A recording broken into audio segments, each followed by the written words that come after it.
इस वीडियो में हम मध्य प्रदेश के प्रमुख साहित्यिक एवं ललित कला अकादमी का रिवीजन करेंगे, जो कि एमपीपीएससी प्रीलिम्स व एमपी कैट एग्जाम के लिए इंपॉर्टेंट है। तो आइए फिर देखते हैं। सबसे पहले आता है यहाँ पर क्या, मध्य प्रदेश कला परिषद। ये कब हो जाएगा? 1952। मध्य प्रदेश कला परिषद 1952। और कहाँ पर है इसका मुख्यालय? कहाँ पर? भोपाल के अंदर हो जाएगा। ठीक है।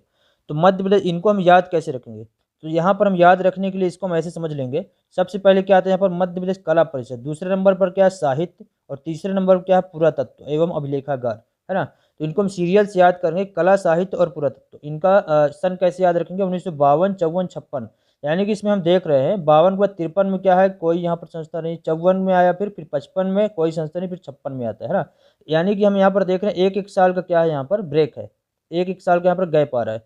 तो 52 में क्या हो जाएगा? कला परिषद। 54 में हो जाएगा साहित्य परिषद। और पुरातत्व हो जाएगा 56 में। तीनों का मुख्यालय कहाँ पर? भोपाल के अंदर हो जाएगा। ठीक। नेक्स्ट आता है यहाँ पर क्या? रविंद्र भवन।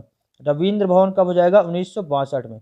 1962 मुख्यालय कहाँ पर? भोपाल के अंदर हो जाएगा। रविंद्र भवन कहाँ पर है? भोपाल के अंदर है। 1962 में हो जाएगा। मध्य प्रदेश हिंदी ग्रंथ अकादमी। हिंदी ग्रंथ अकादमी कब हो जाएगा? 69 के अंदर, 1969 के अंदर हो जाएगा। कहाँ पर? भोपाल में। फिर मध्य प्रदेश उर्दू अकादमी। उर्दू अकादमी कहाँ पर? 1976 में। कहाँ पर? भोपाल के अंदर। अब हम यहाँ पर देखिए कैसे याद रखेंगे हिंदी और उर्दू को। हिंदी अकादमी 1969, यानी कि इसमें हम क्या देख रहे हैं? लास्ट में क्या रहा? 9 आ रहा है। 69 में क्या रहा? लास्ट में 9। 69 में 9 आ रहा है। और 9 का अगर हम उल्टा कर दें तो क्या हो जाएगा? 6 बन जाएगा, है ना। 6 बन जाएगा। तो 6 आ जाएगा तो क्या हो जाएगा? उर्दू हो जाएगा। ठीक है। तो हिंदी ग्रंथ अकादमी 1969, और 9 को उल्टा कर देंगे, 6 बन जाएगा तो क्या हो जाएगा? यहाँ पर 76 में उर्दू अकादमी हो जाएगा। दोनों कहाँ पर हो जाएंगे? भोपाल के अंदर हो जाएंगे। नेक्स्ट आता है कालिदास अकादमी। कालिदास अकादमी इसके बाद आएगा उर्दू के।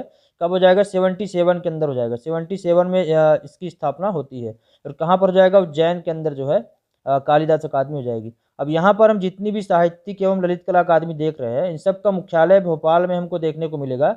लेकिन यहाँ पर आप देखें कालिदास अकादमी जो है यह कहाँ पर मिलेगा? उज्जैन में मिलेगा ना। केवल यही उज्जैन में मिलेगा, बाकी सभी कहाँ पर? भोपाल के अंदर हो जाएगा। ठीक है। तो इसको हमें ध्यान रखना है, कालिदास अकादमी कहाँ पर? उज्जैन में।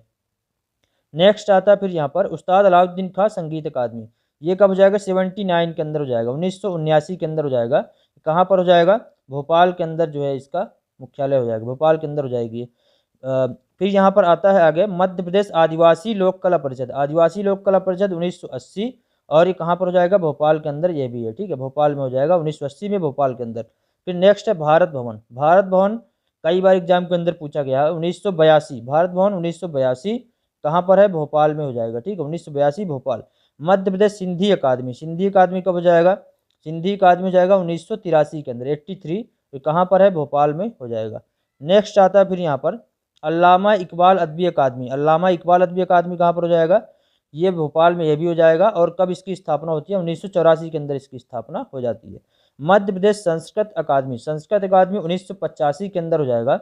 और ये भोपाल में हो जाएगा ना। कहाँ पर है? भोपाल में। ध्यान रखना है, कई बार इसमें कंफ्यूजन होता है उज्जैन को लेकर के। तो उज्जैन में नहीं है। मध्य प्रदेश संस्कृत अकादमी कहाँ पर? भोपाल के अंदर हो जाएगा। नेक्स्ट है तुलसी अकादमी। तुलसी अकादमी कहाँ पर हो जाएगा? 1987 में, भोपाल के अंदर यह भी हो जाएगा, है ना। इसमें भी कंफ्यूजन होता है चित्रकूट को लेकर के, है ना। चित्रकूट में नहीं है तुलसी अकादमी। ये कहाँ पर हो जाएगा? 1987 में, भोपाल के अंदर हो जाएगा। मराठी साहित्य अकादमी। मराठी साहित्य अकादमी की अगर बात करें तो 2010 में इसकी स्थापना होती है, और ये भोपाल में हो जाएगा। फिर नेक्स्ट है यहाँ पर भोजपुरी एवं पंजाबी साहित्य अकादमी। 2013 में इसकी स्थापना होती है। यह भी कहाँ पर हो जाएगा? भोपाल के अंदर हो जाएगा।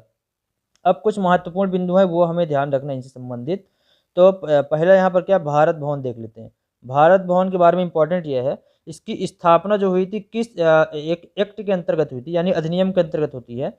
किस अधिनियम के अंतर्गत? भारत भवन न्यास अधिनियम बनता है 1982 में। इसी के अंतर्गत इसकी स्थापना होती है भोपाल में। ठीक है, ध्यान रखना है इसको। भारत भवन न्यास अधिनियम 1982 के अंतर्गत भारत भवन जो बना है, इसके वास्तुकार कौन रहे हैं? इसके निर्माण में इसके वास्तुकार रहे कौन? Charles Korea. ध्यान रखना, कई बार एग्जाम के अंदर पूछा गया। चार्ल्स कोरिया इसके वास्तुकार है। और इसका जो उद्घाटन किया था भारत भवन का 1982 में, किसने किया? इंदिरा गांधी द्वारा इसका उद्घाटन किया गया था। दोनों को ही ध्यान रखना है। वास्तुकार चार्ल्स कोरिया, और उद्घाटन इसका किया भारत भवन का किसने? इंदिरा गांधी द्वारा किया गया। रविंद्र भवन की बात करते हैं फिर यहाँ पर। रविंद्र भवन जो है भारत के सर्वश्रेष्ठ नाट्य गृहों में से एक। रविंद्र भवन क्या है? ये नाट्य गृह है। यहाँ शास्त्रीय नृत्य, संगीत, नाटक इत्यादि का यहाँ पर क्या होता है? आयोजन किया जाता है रविंद्र भवन के अंदर। और रविंद्र भवन की स्थापना होती है कब? 1962 में। कहाँ पर? भोपाल के अंदर हो जाती है। फिर यहाँ पर नेक्स्ट, यहाँ पर महत्वपूर्ण चीज़ क्या है? महत्वपूर्ण फैक्ट यहाँ पर यह है, मध्य प्रदेश हिंदी ग्रंथ अकादमी का जो अध्यक्ष होता है, हिंदी ग्रंथ अकादमी का जो अध्यक्ष है तो कौन बनता है, वह अध्यक्ष होता है यहाँ पर कौन, उच्च शिक्षा मंत्री। उच्च शिक्षा मंत्री ही इसका अध्यक्ष होता है और दूसरा कोई इसका अध्यक्ष नहीं बन सकता। ठीक है, तो